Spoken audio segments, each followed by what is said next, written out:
The Hanged Man. This one's my favorite, and I love it. I don't know about you folks, but the first time I saw this card, I was disturbed a bit, if not in shock. No, I'm not that sensitive, but when you draw a card with a fella hanging on a tree and you take it as a sign, it's truly a wonderful experience. But if you're a professional in tarot, you might start laughing at me because the Hanged Man is not such a bad sign. The Hanged Man card reflects a particular need to suspend certain actions. As a result, this might indicate a period of indecision. This means that certain actions or decisions which need to be properly implemented are likely to be postponed, even if there is an urgency to act at this particular moment. In fact, it would be best if you're capable of stalling certain actions to ensure that you have more time to reflect on making critical decisions. This will ultimately be the best approach. The Hanged Man might represent a sacrifice of free will, a clear mind, full control over emotions and human passions, as well as physical strength. But the look of this handsome man still sends chills down my spine, and I kinda like it. The Tower. One of the most popular cards in pop culture, the Tower, or in some editions called the House of God, usually signals an ending or life-changing event. It's generally considered one of the worst cards to pull, and probably the only one I myself wince at when I draw it. The Tower signifies collapse, a disaster, a dramatic revelation, or an event that rocks your world and seeks to bring down a structure, situation, role, or relationship in your life. It can be painful, unexpected, and tough to handle, which is logical enough, considering the catastrophic event represented on the card. For those of you still wondering, yes, it could mean death. I guess not all endings are nice or predictable. In fact, many are not, but what doesn't kill you can make you stronger. There's always a better tomorrow. Even if this tomorrow comes later than expected, there is always a new choice to make, and there is wisdom to be found in all experiences. We all go through it, we're not alone in our suffering, and we can survive, heal, and go on to thrive again. It destroys that which needs to be removed. It clears the way so you can rebuild on firmer foundations. Don't fear the Tower, welcome its cleansing, purifying power. In the end, it could have been worse. You could have drawn an even more lethal card. Three of Swords. The whole sword suit has an edge to it, but the Three of Swords is probably the most unpleasant, as it points to relationship turmoil, betrayal, backstabbing, brutality, or cruelty. Now let's be real here. Betrayal is probably the worst sin to commit, right?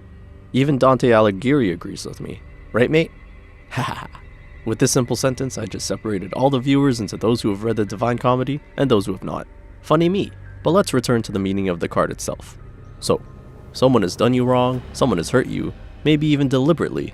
Either way, the wound is real, and you'll have to deal with it and heal from it as best you can. No one wants to hear this kind of news, but is forewarned equal to being forearmed? Can it be helpful to get a nudge to watch those with the ability to hurt us a little more closely? Most relationship woes have a root cause, and perhaps if we talked and worked on things at that level, then unnecessary game playing, spite, and lying might be avoided. If it's too late and the damage is done, then this card grants you full permission to surgically remove the source of pain from your life. If they've shown you their true colors, then believe them and act on what you've seen. You know how it is. Once bitten, twice shy. 10 of Swords. Are you noticing the pattern, fellas? Swords are really naughty cards to draw, despite their more fearsome opponents such as Death or the Tower. This card looks bad, and I'm not even talking about the poor dead guy just yet. I call him Bob, for no real reason. I'm talking about the swords themselves. A good general rule to remember about the suit of swords is that the direction the swords are pointing usually indicates the positivity or negativity of the card. When swords point up, the card tends to be positive. When swords point down, things aren't looking so good. Personally, I've come to associate this card with death in my own personal readings about my life. It has proven to be a signal of impending death. It can be interpreted as that, on a wider scale, as its root is about sudden, necessary, severe endpoints. Something in your life is toxic or already over, and you just need to make that final cut, mentally detach, accept the ending, and move on. There's no room for arguing or bargaining with this card. It's the end of the road, whatever road that is. And you need to leave, exit, quit, move, withdraw, or finish. Endings are hard, so this card gets a tough reputation. However, sometimes it's a relief to be told it's time to go. When things have been failing, fading, or getting worse, you hope for the best, but maybe, secretly, wish it were over and you could just go. But yeah, maybe the card looks too creepy. Seriously, poor Bob. He didn't deserve so many holes in himself. The Devil.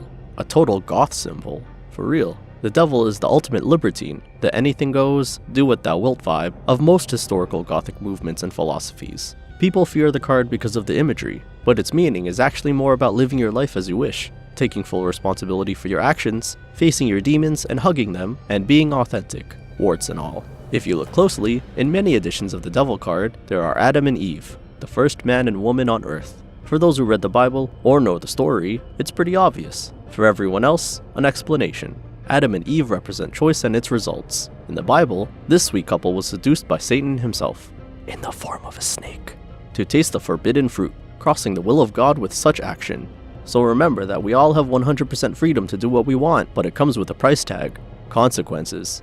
And often, we find we don't like the consequences of certain things, especially bad habits, unhealthy choices, secretive behaviors, or illicit temptations. The Devil holds you to account for the consequences you face. The Devil card asks us to grow up, make better choices, live with them, and strive to be free of things that overpower us. Death.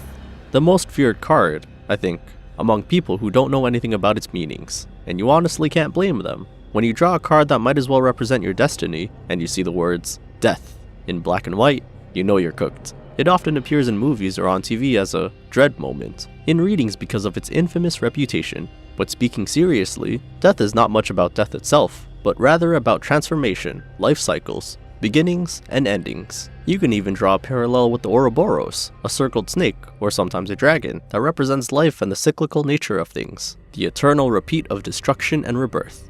Pretty poetic, eh? But yeah, it can mean death if death is an imminent thing on the table, a destination already in sight. But otherwise, this is more about personal growth, development, progress, and rebirth. Death is a card you can use as an ally if you're looking to revamp or redesign something in your life. The first stage of most change is release, letting an old idea, activity, or role die off, so that you can replace it with something more future-facing and aligned with who you're becoming. So the next time you see this card, be not afraid, because changes are always good, changes are movement, and movement is life. So in a way, death might mean life. Controversial, huh? Five of Swords. The card most tarot readers don't like to draw is a surprising one. You might think it's the Tower, or maybe you think it's the Three of Swords. Those cards are difficult, they are. But the one card that a lot of us don't like, and maybe I'm speaking for myself, is the Five of Swords. Swords themselves don't represent something bad. They stand for the mind, thoughts, and decision making. They often indicate a person's mental state and their ability to make decisions. Some of y'all might be surprised. So the worst card for a reader to pull isn't death? Nope. Even the death card could mean something less plain and simple than actual death. It could just mean the end of something like a relationship or current life path. But when it comes to the Five of Swords, it's not a fun one to pull because it means there's cheating or fraud going on. It's a card of deception, dirty deeds done dirt cheap, and somebody winning through unfair means. So it's a really stormy, ugly card no matter how you slice it. Somebody's actually getting away with something, and it's just not good to see. Whether we're looking at this in a love reading, a work reading, or anything else, nobody wants to see somebody winning through deception. However, it's important to note that even common tarot cards thought of as bad aren't always what they seem. So please, don't make any snap judgments, and remember that you're the only one responsible for your own well-being. There are no magic cards, no destiny, no gods, just life.